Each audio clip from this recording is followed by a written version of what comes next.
우리는 하나님의 섭리라는 말을 참 많이 씁니다. 하나님의 섭리란 뭘까요? 섭리란 뜻이 무엇입니까? 하나님의 섭리라는 뜻을 우리가 많이 알고 있는 것 같지만 정의하라고 얘기하면은 좀 생각을 해보셔야 돼요. 그렇죠? 하나님의 섭리라는 그 뜻은 뭐냐면 하나님의 계획 속에서 이 세상을 계속해서 보존하시고 통치하신다라는 뜻입니다. 그러니까 하나님의 계획 속에서 하나님이 이끌고 가신다 그 얘기예요. 그게 하나님의 섭리입니다 라고 얘기하는 거예요. 그러니까 이 세상은 하나님이 지으셨기 때문에 하나님께서 지으신 그 모든 것을 이끌고 가신다는 거예요. 우리의 의지와는 상관없이 하나님의 의지로 이끌고 가신다. 그것이 하나님의 섭리라는 것입니다. 그래서 이거는 우리의 방법이 아니라 하나님의 방법이에요. 하나님께서 하나님의 계획과 방법으로 통치해 나가신다는 거예요. 근데 우리가 생각할 때는 어때요? 여기 통치자들이 있고 나라의 위정자들이 있고 그들이 나라를 다 이끌고 가는 것 같고 모든 게 다 되어가는 것 같아 보여요. 그러나 더 넓게 본다면 하나님께서 이끌고 가신다는 것입니다. 자, 우리가 지구 속에서 이 자그마한 지구 우리 이 안에서 우리가 살아가고 있지만 이 안에를요 우리가 다녀보면 넓다 크다 그러지만 사실 얼마 크지 않은 것 같아요. 우리가 다녀보면 지구 한 바퀴 이렇게 돌아오는데 비행기를 타고 하루만 갔다 오지 않습니까? 24시간이면 한 바퀴 돌 수 있을 것 같아요. 예. 계속 떠서 올 수는 없겠지만 이렇게 들렸다가 오다 보면 하루는 다 갔다 올 수 있을 거예요. 그렇게 큰 데가 아니에요, 이 지구라는 자체가.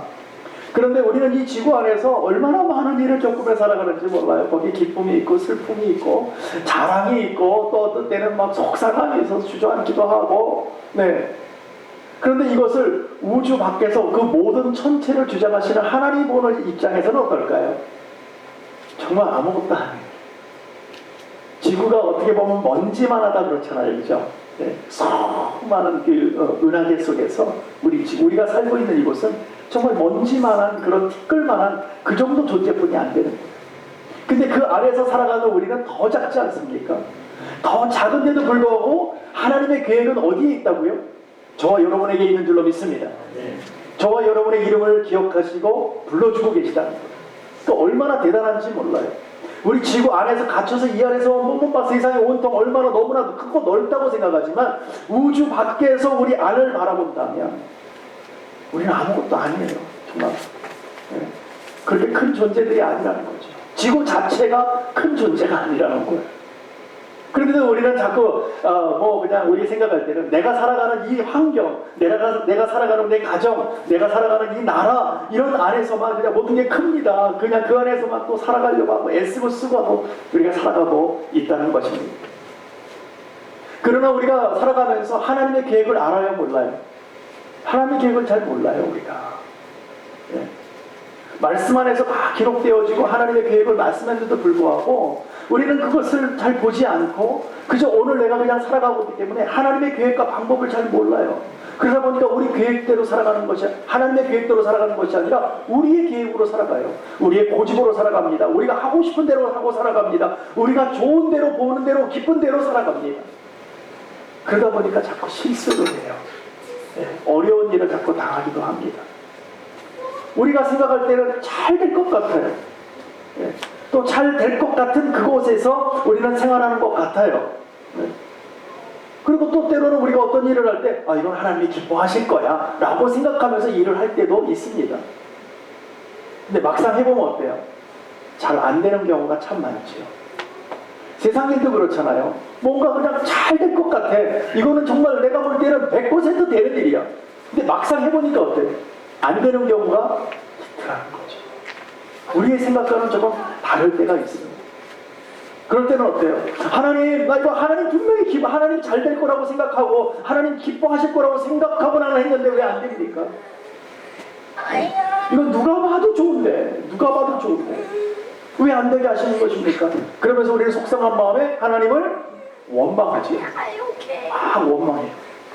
하나님 속상하다 그 얘기죠. 내가 정말 마음에 들지 않는다는 거죠. 그럼에도 불구하고 하나님은 어때요? 하나님은 하나님의 계획과 하나님의 방법으로 이 땅을 이끌고 가십니다. 우리의 의지와는 상관없이 하나님께서는 이 하나님의 계획으로 이 땅을 통치해 나가시는 줄로 믿습니다.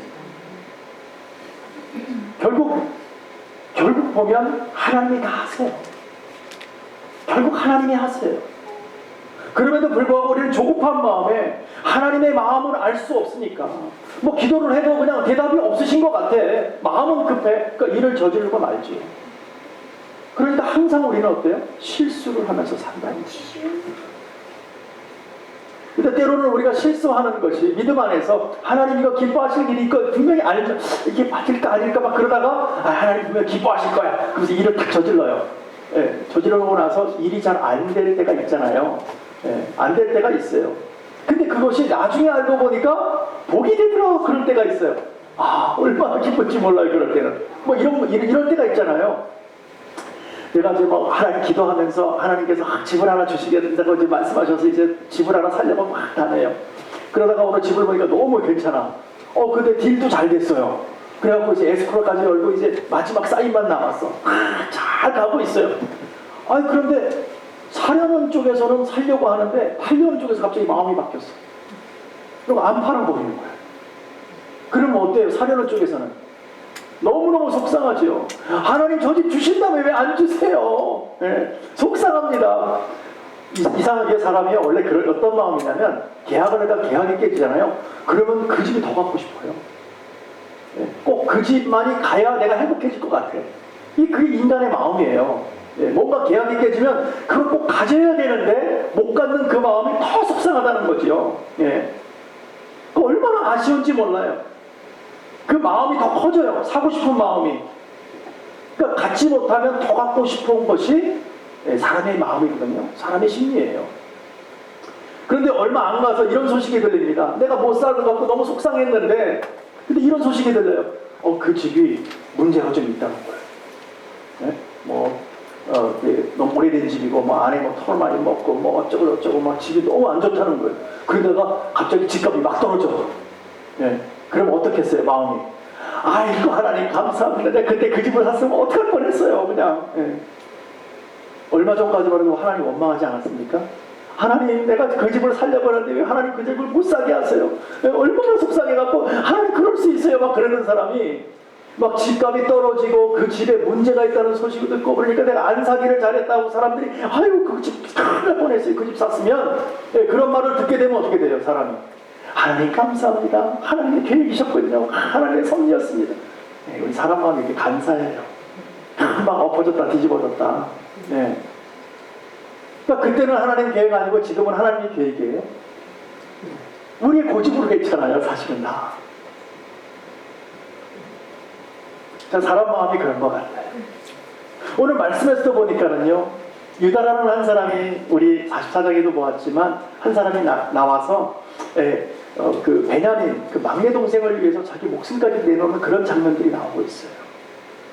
유다는요 요셉을 죽이지 말고 팔자고 했던 장본인이었어요. 그러니까 요셉의 입장에서 바라볼 때는 유다를 어떻게 보겠어요? 정말 왼수예요.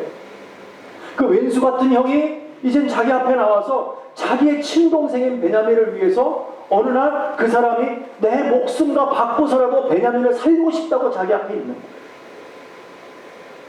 너무 신기하잖아요. 자기를 팔 때는 언제고 그때는 안면 이렇게 안 보고 그냥 물론 죽이지 않고 살린 것만 해도 감사하긴 한데 어쨌든 자기를 이 땅에 애국 땅에 팔아버린 사람이잖아요. 어떻게 한마디로 말하면 인신매매했다 그거지 형제가. 그러니 얼마나 왼수 갖고 싫었겠어요. 그랬던 그가 이제는 자기 친동생을 위해서 목숨까지 내놓겠다고 그냥 그 앞에서 동생을 살려달라고. 이 동생은 지금 아버지와 연결되어 있습니다. 생명이. 이 동생이 죽으면 여기 이 동생이 집으로 못 가면 우리 아버지도 죽습니다. 그러니까 내가 대신 목숨을 내놓겠습니다. 내가 대신 종살이 하겠습니다. 그러니까 이 아이만큼 살려주세요 하고 유다가 나서기 시작하는 거예요. 그 이야기를 듣자마자요 요셉의 마음이 무너져 내립니다. 자기를 팔았던 형이었잖아요. 그 사람이 변해서 자기 동생을 위해서 목숨을 내놓겠다고 하는 그 모습을 보니까 어떻게 용서 안 할 수가 있겠어요. 과거에 상처받은 일을 생각하면 정말 용서하기가 어려울 거예요. 용서하기가 정말 어려울 거예요. 왜냐하면 자기는 총리입니다. 그 인근 전체의 가장 큰 나라의 총리예요. 말 한마디면 죽이고 살리고 할 수 있는 사람이에요. 그런 그가 그 형의 말하는 그 모습을 보고 마음이 무너져 내렸다는 거예요. 유다는 세월이 지나면서 하나님과 관계 속에서 그 마음이 많이 무너져 내렸던 것 같아요. 이제는 자신의 동생에서 목숨까지 내놓겠다고 하는 사람으로 변해져 있었던 것입니다. 요셉 또한 애굽 땅으로 8년을 왔지만 그 가운데 하나님의 계획과 섭리 속에서 하나님의 사랑을 깨닫게 되고 자기가 지금까지 온 것은 하나님의 뜻이었습니다. 내가 이곳에 온 것은 우연히 한 것이 아니라 하나님의 계획 속에서 내가 이제는 와서 이렇게 이 자리에 총까지 오르게 된 것이냐는 그런 고백을 가지고 있었기 때문에 형들을 맞이하고 울면서 자기가 누구라는 것을 신분을 밝히게 됩니다. 그러면서 이렇게 얘기합니다. 형님들, 과거의 일 때문에 나 자신을 팔았던 그것 때문에 속상해하지 마세요. 두려워하지 마세요. 그 이야기를 하는 것입니다. 이 모든 일을 인간적으로 보면 정말 화가 나고 속상한 일이에요. 참지 못할 일이에요. 그러나 모든 사건을 하나님의 계획 속에 있는 것으로 풀어나간다면 우리는 용서 못할 것이 없습니다. 사랑치 못할 것이 없다는 것이죠. 혹시 우리 가운데 아직도 사랑치 못할 일들이 있으십니까? 어떤 사람을 죽도록 미워하시는 분이 계십니까? 미워한다고 해결되는 거 아니에요. 사랑으로 받아주시기 바랍니다. 차라리 사랑한다고 말씀을 해주세요. 내가 여러분 그러잖아요. 인간적인 마음에 우리가 하나님이라는 존재를 떠나서 우리 인간 사회에서도 그러잖아요. 내가 먼저 사랑을 나타내주면 상대방이 거기다가 침을 뱉고 욕하는 사람이 있어요? 없습니다. 내가 사랑으로 존경해주고 섬겨주면 누구라도 다 인간적인 하나님을 모르는 사람들도 기뻐하고 나를 사랑해줘요. 근데 하물며 우리는 하나님의 사람인데도 불구하고 아직까지 사랑치 못하고 누구를 미워하고 있다면 그건 하나님이 원하시는 것이 아니라는 것입니다. 하나님이 진정 원하는 것은 내가 너를 사랑했듯이 너도 사랑해 주기를 원한다는 거예요. 요셉이 그거를 알았어요. 죽도록 미웠던 그 형들 20년이 넘도록 자기는 종살이했어요. 감옥에서 생활했어요. 그런 그가 용서할 수 있었던 것은 하나님의 은혜인 줄로 믿습니다. 하나님의 사랑으로 용서가 되었던 거예요. 저와 여러분도 오늘 그렇게 되기를 원합니다. 네. 그러면서 하나님의 계획 속에서 하나님의 사건 속에서 마음이 풀어져 버립니다. 한마디로 모든 것은 하나님이 계획하셨다고 고백했던 것입니다. 우리 5절을 함께 같이 보기를 원합니다. 요셉이 이렇게 얘기합니다. 같이 한번 읽어볼까요? 당신이 나를 이곳에 팔았으므로 근심하지 마소서, 한탄하지 마소서. 하나님의 생명을 구원하시려고 나를 당신들 앞에 보내셨나이다. 아멘. 완전히 바뀌어있죠, 마음이. 그 앵거가 가득 차서 만나기만 하면 내가 죽여버릴 거라고 하는 그런 마음을 가졌을지도 모르겠어요, 요셉이요. 왜 아니겠어요? 자기를 팔아서 여기까지 와서 종살이하고 그것도 모자라서 감옥에서 갇혀 있었으니 얼마나 힘든 삶을 살았단 말이에요. 네. 여러분 같으면 정말 세상 말로 하면 이를 갈지 않겠어요? 만나기만 하면 내가 가만두지 않겠다고. 그런데 오늘 5절에서 말씀하시는 이 말씀을 보면 요셉의 마음이 얼마나 많이 사랑으로 가득 차 있는지 볼 수 있는 것입니다. 용서의 마음을 갖게 되었는지 우리는 볼 수 있는 것입니다. 그러면서 형들에게 이렇게 얘기합니다. 내가 당신들을 다 용서합니다. 이건 하나님의 계획이었기 때문에 나는 더 이상 말할 것이 없습니다.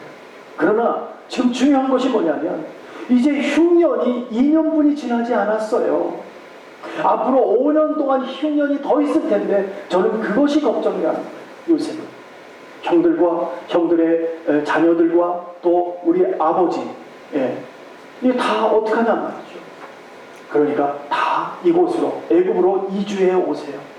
이쪽으로 오시면 내가 잘 모시겠습니다 라고 형들에게 얘기를 합니다. 지금 오는 이 모든 사건을 가만히 보면 처음에는 화가 아니었어요. 복이 아니었어요. 서로를 싫어하고 미워하고 질투하고 죽이려고 했었어요. 그러다가 팔아버렸어요. 근데 결국은 팔아버린 그 자를 통해서, 팔아버린 요셉을 통해서 그 형제와 그 아버지가 다 구원을 받게 되는, 지금 그런 전화 위복이 되는 그런 순간이 되었다는 것이죠. 많은 세월을 저주받은 인생이라고 생각하고 살았지만 실상은 하나님과 함께하는 복된 인생을 요셉은 살고 있었던 것입니다. 그래서 인생의 끝은요, 사람들이 이렇게 얘기하잖아요. 인생의 끝이 사람이 좋아야 된다. 그런 얘기 많이 하지 않습니까? 그렇죠? 용서하고 들으세요. 꼭 여기서 말씀 참 게 모양이 좀 맞진 않은 것 같은데, 용서하세요. 제가 하면서도 좀 그러네요. 여러분 이런 말 많이 하잖아요. 세상 속에서 첫 끝발이 개끝발이라고. 그렇죠? 네. 그 별로 안 좋은 얘기예요. 처음에는 잘 나가다 나중에는 어떻게 돼요? 쪼그라들었다 그 얘기잖아요. 근데 처음에는 좀 안 좋아하고 나중에 그 사람 괜찮은 사람이야. 멋진 사람이야. 네. 힘들게 살아왔지만 정말 사람답게 사는 사람이야. 이렇게 얘기 듣는 것이 그 정말 얼마나 감사한 얘기예요. 네? 인생의 끝이 정말 저 사람은 멋진 사람이라는 얘기를 들어야 저 사람은 이스라 만한 사람이야. 하나님 저 사람 안 잡아가거든요. 왜 안 데리고 가 도대체? 귀신은 뭐해? 이런 얘기 많이 하지 않습니까? 우리는 저거 안 데리고 가고 그런 얘기를, 그건 절대로 좋은 얘기가 아니지 않습니까? 저런 사람이 있기에 이 세상에 환하고 밝다, 가슴이 따뜻하다 라는 얘기를 들어야 그 사람은 인생을 잘 산 것 아닙니까? 우리 예수 안에 있는 사람들은 바로 그런 사람이 되어야 된다는 거예요. 그것은 하나님이 원하시고 계시다는 거예요. 가슴이 따뜻한 사람, 용서의 사람, 사랑의 사람이 되어서 우리가 인생을 어떻게 살았는지 모르지만 이제는 정말 저 사람은 꼭 있어야 될 사람, 이 세상에서 꼭 존재의 가치가 있는 사람, 저 사람이 있음으로써 가는 곳마다 평화가 누려지고 기쁨이 생기고 화합이 생기는 그런 일들이 생겨나는 사람, 바로 그런 사람이 저와 여러분이 되어야 된다는 것입니다. 자, 하나님은 오늘도 우리를 하나님의 계획 속으로 다스려 나가기를 원하십니다. 주 안에 있으면 우리는 저주받은 인생이 아닙니다. 이제는 더 이상 저주받았다고 생각하지 마세요. 여러분들의 인생 가운데 오늘 먹고 사는 것 때문에 나는 저주받았다고 생각하지 마세요. 여러분, 내가 좀 가진 것이 없다고 나는 저주받은 인생이라고 생각하면 안 됩니다. 돈이 좀 없는 것은 조금 불편할 뿐이에요. 그러나 그것 때문에 우리가 저주받은 인생은 아니라, 우리는 저주받은 인생이 아니라 복된 인생인 줄로 믿으시기 바랍니다. 우리는 하나님과 함께하기 때문에, 하나님이 우리를 지켜주시고 계시고 우리를 품고 계시기 때문에 우리는 복된 인생이 되는 거예요. 여러분, 세상에 뒤집어지는 일이, 그런 엄청난 일이 벌어진다 해도 그곳에서 살 길을 여시는 분은 바로 우리 하나님뿐이 안 계세요. 그분만 믿고 있을 때 우리의 길을 열으신 줄로 믿으시기 바랍니다. 그래서 우리는 하나님하고 찾고 있는 거예요. 왜? 그분은 살아 계시기 때문에 그렇습니다. 제가 이번에 성경에 가보니까는요, 정말 하나님 살아계심을 너무너무 명확하게 보여주시죠. 복음이 한 번도 안 들어가 본 거예요. 예수자를 들어보지 못한 곳이에요. 그곳에 가서 우리가 떡을 나눠주고 먹을 것을 준 것이 아니라 복음을 전했어요. 그랬더니 복음을 믿겠다는 거예요. 하나님을 믿겠다는 거예요. 그래서 기도해달라는 거예요. 저는 많이 깨지고 왔어요, 이번에. 선교는 이렇게 하는 거구나. 저는요, 선교 그러면 갖다 퍼다 주는 것만 생각했어요. 왜? 나는 좀 잘 사니까, 미국에 사니까 좀 없는 나라 가서 좀 돈 좀 풀고 음식 갖다 주고 그들이 행복해하고 잘 먹고 마시고 하는 걸 한번 보면서 내가 만족했어요. 그게 선교라고 생각했어요. 근데 하나님이 원하시는 것, 오늘은 하나님의 사람을 찾는 것이 선교였어요. 그것이 저와 여러분이 돼야 됩니다. 우리가 먼저 복음을 받고 이제는 복음을 전하러 나가야 될 때입니다. 선교라는 모양이 다르더라고요. 힘들고 덥고 지치지만, 먹을 것이 없어서 저도 배가 고팠지만, 그러나 그 복음 전할 때에 한 번도 들어보지 못했던 그 하나님의 복음을 눈이 말똥말똥 그냥 막 빛이 나면서 그걸 받아들이기 위해서 많은 사람들이 모여서 하나님 아니지 하나님 믿을게. 난 정말 기가 막혔어요. 어떻게 이런 일이 일어날 수 있을까? 우리 한국도 바로 그러지 않았을까요? 한국도 복음을 받아들이기 전에는 그런 어떠한 선교사님들이 오셔서 그런 복음을 전해줬을 때 그것을 믿겠다고 받아들였던 우리 한국이 지금은 복음을 전하는 나라가 되지 않습니다. 얼마나 감사한 일인지 몰라요. 그러니까 선교사님들이 다시 한번 생각이 났어요. 한국에 와서 핍박받았던 선교사님들, 핏부림을 당했던 그 선교사님들이 생각이 났어요. 제가 올해는 들리지 못했는데 내년에는 제가 꼭 어디죠? 100주년 기념관인가요? 거기에 가면은 그 양화진인가? 맞죠? 거기 가면 우리 선교사님들의 묘지가 있어요. 저기 꼭 한번 가볼 거예요. 네. 그분들의 핏부림을 통해서 우리가 오늘 복음을 받고 우리가 예수님 감사합니다 하고 나오자 이렇게 우리가 복음을 함께 나눌 수 있는 것이 얼마나 기쁜지 몰라요. 분명한 것은 우리의 길을 여시는 분은 하나님인 줄로 믿습니다. 그래서 우리는 예수 믿는 사람들은 절대 실망하지 않는 거예요. 낙심하지 않는 거예요. 없는 것을 우리는 지치지 않는 거예요. 예. 오늘도 우리는 어떻게든 미국에서 먹을 것은 있잖아요. 오늘 먹을 것이 있어서 먹고 하나님께 찬양 드릴 수 있잖아요. 여러분 배가 고플 때 먹을 것이 없어서 나는 정말 굶주려서 못 살겠습니다 하는 사람이 미국에 있습니까? 없습니다. 우리는 정말 절대적 빈곤에 살아가는 사람들은 아니에요. 상대적 빈곤을 갖고 살아가는 사람이에요. 남들이 잘 사니까 내가 빈약해 보이고 내가 가난해 보이고 없어 보이는 거지. 실질적으로 여러분이 얼마나 많이 누리고 계시는지 아십니까? 너무 많은 것을 누리고 있어요. 미국에 사는 것 자체가 복인 줄로 믿으시기 바랍니다. 예. 오늘 말씀에서도 보니까는요, 요셉은 저주받은 인생 같았지만 그 가운데 하나님이 함께 계셨고 함께 하심으로 인해서 때가참에 그를 높이 하나님의 방법으로 세워놓는 그 모습을 볼 때에 얼마나 감사가 되고 얼마나 놀라운 일들을 하나님이 계획하고 계시는지를 볼 수가 있는 것입니다. 우리 7절 8절 같이 한번 읽어보기를 원하는데요. 같이 한번 읽습니다. 하나님의 큰 구원으로 당신의 생명을 보존하고 당신들의 후손을 세상에 주시려고 나를 당신들 앞서 보내셨나니 그런즉 나를 이리로 보낸 자는 당신들이 아니요 하나님이시라. 하나님이 나로 바로의 아비를 삼으시며 그 온 집의 주를 삼으시며 애굽 온 땅의 치리자를 삼으셨나이다. 아멘. 결국 이 모든 일들은 하나님께서 이스라엘 민족을 만드시기 위한 계획이셨다는 거죠. 개인적으로 인간적으로 보면 자기가 너무나 힘든 일, 그런 힘든 상황과 힘든 세월을 보냈지만 그러나 그 모든 일들을 통틀어서 보니까 하나님이 이끌고 가시고 하나님의 계획이었었다는 거죠.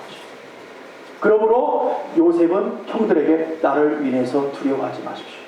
내가 총리가 되어서 여러분들의 목숨을 빼앗을 거라고 걱정하지 마십시오라고 말했던 것입니다.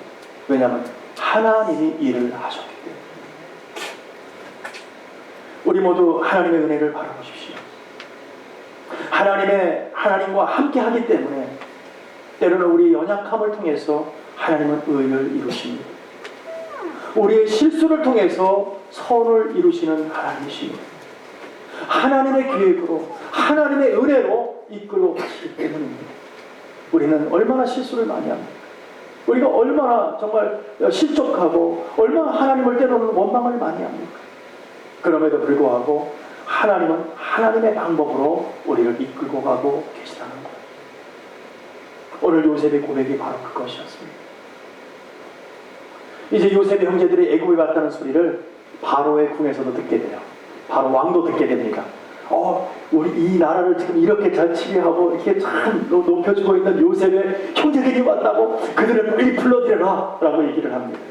그러면서 16절로 18절 이렇게 얘기합니다. 제가 있습니다. 요셉의 형들이 왔다는 소문이 바로의 궁에 들리매 바로와 그 신복이 기뻐하고 바로는 요셉에게 이르되 내 형들에게 명하기를 너희는 이렇게 하여 너희 양식을 싣고 가서 가나안 땅에 이르거든 너희 아비와 너희 가석을 이끌고 내게로 오라. 내가 너희에게 애굽 땅 아름다운 것을 주리니 너희가 나라에 기름진 것을 먹으리라. 아멘.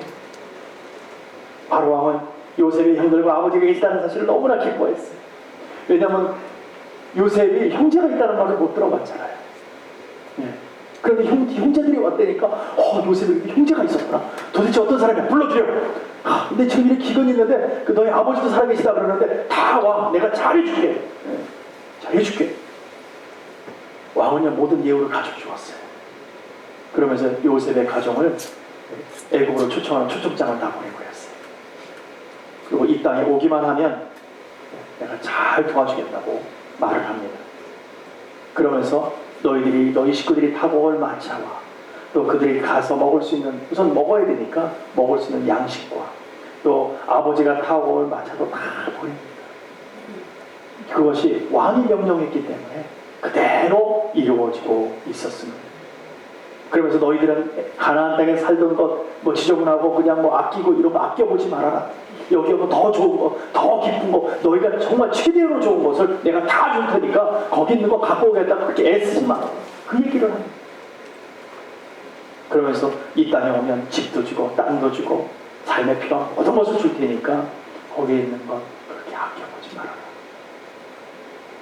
우리가 이것을 천국으로 바꿔볼까요? 이 땅에서 살아갈 때 우리가 천국 갈 때 아무것도 가져갈 거 없이 뭐 아껴볼 게 뭐가 있습니까? 하나님이 말씀하십니다. 우리 주님이 말씀하십니다. 천국에는 더 좋은 것이 있어. 너희들이 생각지도 못한 것이 있어. 나 그것을 다 줄 것이야. 이것에 오라는 거예요. 이곳에. 근데 우리는 그 길을 가려고 하지 않고 있다는 거예요. 여러분, 그 땅으로 옮겨가면 우리의 천국 가면 너무나 기쁜 곳이었을 것입니다. 그곳에 우리의 모든 것을 준비해놓고 계십니다. 우리 하나님께서 그곳에서 우리를 기다리고 계십니다. 여기 이 땅의 것 아껴보지 마십시오. 그래서 어느 분이 그러시더라고요. 이 땅에서 많이 갖고 있는 것이 내 것이 아니라 쓰는 것이 내 것이에요. 네. 여러분 섬기하는 데 많이 쓰시기 바랍니다. 또 이웃을 위해서 사랑으로 많이 나눠주시고 섬겨주시기 바랍니다. 갖고 지고 있다가 갖고 못 가요. 네. 그냥 좋다. 성경에도 그런 말씀이 있어요. 오늘 너무 많이 벌어서 여기다 창고 짓고 저기다 창고 짓고 다 가득가득 쌓아야지. 그러면서 행복하다 그러니까 우리 주님께서 뭐라죠? 그래 행복한 건 좋은데 오늘 밤에 내가 너의 영혼을 취한다면 그것이 다 네 것이 되겠느냐 라는 말씀이 있어요. 누구 것이 될까요? 여러분의 것은 분명히 되지 않을 것입니다. 오늘 여러분이 계실 때 우리가 힘이 있을 때 능력이 있을 때 열심히 우리가 함께 나누면서 살기를 원합니다. 그래서 하루아침에 오늘 이 사람들을 보니까 요셉 형제들이 하루아침에 인생이 펴버렸어요. 하루아침에 삶이 회복되고 부자가 돼버렸어요. 바로왕이 한꺼번에 주겠다는 거예요. 우리 하나님이 우리에게 주신다는 거예요, 여러분. 우리는 부자가 될 수 있어요. 저와 여러분이 이런 축복이 넘치기를 간절히 축원합니다. 얼마나 행복해지는 것입니까? 하나님이 주시겠다는. 요셉의 형제들에게는 정말 믿을 수 없는 그런 일들이었습니다. 어안이 벙벙했을 거예요. 이 돌아가는 상황이 금방 자기는 죽을 것 같았는데 막 그냥 너무나 행복해지고 막 너무나 축복 가운데 확 바뀌어버리니까 막 너무너무 그냥 이거 어떻게 어디다가 시선을 둬야 될지 몰랐을 거예요. 그러나 현실이었다는 거죠. 중요한 것은 저와 여러분의 상황과 현실이 상관없이 하나님의 계획과 약속은 계속 진행되고 있다는 것입니다. 요셉과 요셉의 형제가 어떠한 문제가 있는지는 모르지만 그런 문제가 아니라 하나님은 하나님의 계획으로 이스라엘 민족을 만드시기를 작정하셨기 때문에 그 길을 그냥 끌고 가시고 계시는 거예요. 그 가운데 요셉이 쓰임받고 요셉의 형제가 쓰임받고 야곱이 쓰임받았던 것이죠. 저 여러분도 오늘 어떠한 형편에 있는지 저는 알 수가 없습니다. 어떤 어려움이 있는지는 잘 모르겠습니다. 그러나 분명한 것은 그 어려움이 우리를 망하게 하지 못할 것입니다. 왜냐하면 하나님이 하나님의 방법으로 우리를 이끌고 가시기 때문입니다. 우리 때로는 죽음 앞에 서 있을 수도 있을 것입니다. 때로는 병이 들어서 더 이상 인생을 이제 앞에 소망도 없을 그럴 때가 있을지도 모르겠습니다. 그러나 우리는 두려워하지 않는 것은 하나님의 약속은 계속되고 있고 하나님께서는 우리를 기다리시고 천국을 우리에게 이미 허락하신 줄로 믿기 때문입니다. 우리가 하나님 안에서 하나님의 사람들은 하나님이 하나님의 뜻대로 이끌고 가시기 때문에 우리에게 천국을 약속하신 줄로 믿습니다. 하나님은 그걸 변치 않으시겠다고 분명히 말씀하셨어요. 우리가 천국을 들어가는 순간 아니 그곳에서 영원히 사는 그날 열심히 살아가는 그날도 하나님께서는 늘 함께 하시는 것이에요. 함께 하심에 우리에게 영광을 허락하시는 것입니다. 바로가 말한 대로 바로 왕이 말한 대로 옷도 주고 수레도 주고 그들에게 다 준 것 같이 우리 주님도요. 우리 주님도 만군의 여호와 그 주님께서도 핏값으로 사신 우리가 그냥 놔두실 수가 있겠어요? 왕이 말한 것도 명령이 다 이루어지는데 하물며 하나님께서 말씀하신 것에 명령이 안 이루어지시겠어요? 너를 구원했다고 말씀하는데 그 구원이 없어지겠어요? 그렇지 않다는 거예요. 저와 여러분이 삶은 피곤할지 모르지만 하나님께서 피값으로 사셨기 때문에 저와 여러분은 이미 천국이 약속된 줄로 믿습니다. 또 하나님의 변개치 않을 거예요. 바꾸시지 않을 거예요. 분명히 하나님의 생명책에 있는 이름이 흐려지지 않게 하실 거예요. 오늘 그것을 믿고 의지하며 걸어가는 것입니다. 그것을 믿고 아버지 앞에 나아가는 것입니다. 요셉의 형제들이요, 그것을 믿고 아버지 앞에 돌아갔어요. 그래서 아버지한테 얘기합니다. 아버지는 우리가 요셉을 만났습니다. 그러니까 에이 무슨 소리야, 죽었는데 뭘 만났다고 또 얘기를 해. 야곱이요 믿지를 않습니다. 요셉을 만났다는 것을 믿지 않아요. 이놈들이 또 나에게 사기치나 그런 생각을 했는지도 모르겠어요.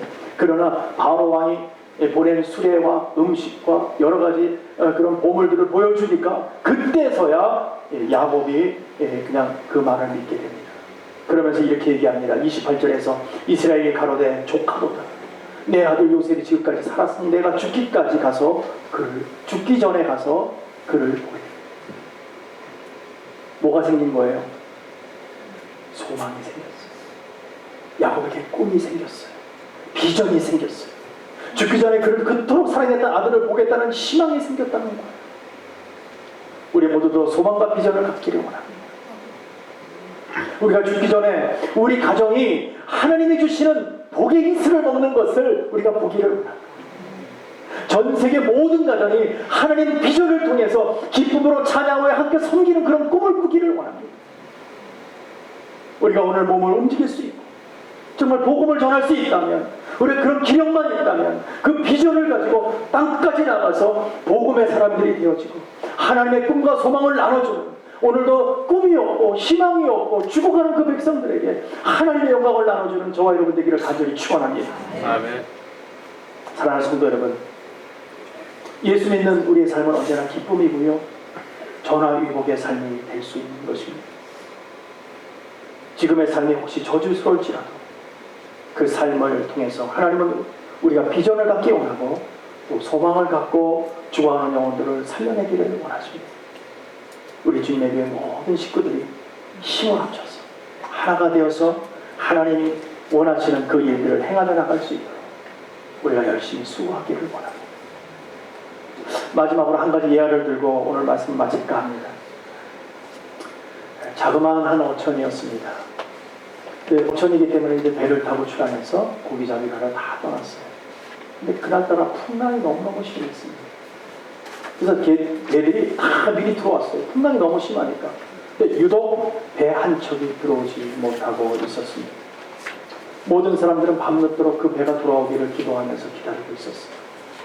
그러던 차에 마을 한 집에서 불이 나기 시작했어요. 그래서 그냥 모든 사람들이 어떻게 했어요? 불 끄는 대로 그 불이 난 집으로 달려가서 불을 끄기 시작했습니다. 밤새도록 불을 끄는, 좀 화마하고 싸워가지고 얼마나 힘들었는지 지쳐가지고 이제 불이 꺼질 쯤 보니까는 먼동이 터오르기 시작했어요. 그러면서 모든 사람이 지쳐져 앉아 있는데 갑자기 생각나는 것이 어젯밤에 들어오지 않은 배가 생각이 났던 거예요. 야, 이거 큰일 났다. 배가 안 들어왔네, 아직까지. 그러던 차에 한 사람이 소리치기 시작합니다. 저기서 멀리서 배 한 척이 들어오고 있습니다. 네. 배가 오고 있습니다. 그러니까 모든 사람이 선착장으로 달려나갑니다. 그랬더니 그 배가 점점 가까우니까 자기들이 기다리던 바로 그 배였어요. 그 사람들이 내리고 서로 얼싸안고 기뻐서 살아서 돌아왔기 때문에 얼마나 기뻐했는지 몰라요. 그 중에 한 선원이 무사히 돌아와서 아내를 안고 이렇게 얘기합니다. 정말 무서운 밤이었어요. 폭풍이 얼마나 심했는지 금방이라도 배가 깨어질 것 같고 요동치고 뒤집어질 것 같았지만 우리가 그 안에서 열심히 정말 하나님께 기도하고 우리가 노를 젓고 해서 겨우 살아났는데, 그렇게 한참 그냥 그 폭풍하고 싸우고 있을 때 저 멀리서 정말 어디로 가야 될지 아무것도 몰라 캄캄한 그 밤에 저 멀리서 불빛이 하나 보여서 그 불빛을 바라보고 열심히 노를 저어서 지금 와서 보니까 바로 우리 마을에 당도하게 되었어요. 그 얘기를 합니다. 자, 이 말을 들은 모든 사람들은 어젯밤에 무슨 일이 일어났다고요? 불이 났어요. 불이 난 것은 속상한 일이었지만 사람은 죽지 않았잖아요. 잘못하면 배에 탄 사람은 다 죽을 거예요. 그런데요, 배에 탄 사람이 무사히 온 것은 바로 그 불난 집의 불빛 때문에 배는 무사히 돌아오게 되었답니다. 서로가 하나님께 감사드려요. 하나님 감사. 이런 전화위복 아닙니까? 불난 것은 화였지만 사람들이 모두 살아온 것은 복이었다는 것이죠. 여러분, 오늘 우리의 문제만 보지 마십시오. 문제만 보면 우리는 주저앉을 수밖에 없습니다. 오늘 상황과 현실만 보면 우리는 낙심할 것뿐이 없습니다. 그러나 우리가 꿈을 갖고 비전을 갖고 소망을 가질 수 있는 것은 우리 인생을 하나님이 이끌고 계시다는 것을 기억합니다. 하나님의 섭리로 오늘도 이끌고 가신다는 것을 기억합니다. 우리는 소망을 놓치지 않는 거예요. 우리는 실망치 않는 것입니다. 오늘 모두가 힘을 합쳐서 하나님 앞에 나아가며 열심히 수고하며 하나님과 하나 되어주고 하나님이 원하시는 그 삶을 살기 위해서 애쓰며 하나님의 뜻을 이루는 저와 여러분 되어서 하나님께 칭찬받고 하나님 마지막에 결국에는 하나님 앞에 나아갈 때에 하나님께서 넓은 품으로 우리 안아주시는 그 꿈을 갖고 오늘도 열심히 비전을 갖고 나아가는 저와 여러분 되기를 간절히 축복하고 축원합니다. 기도하겠습니다.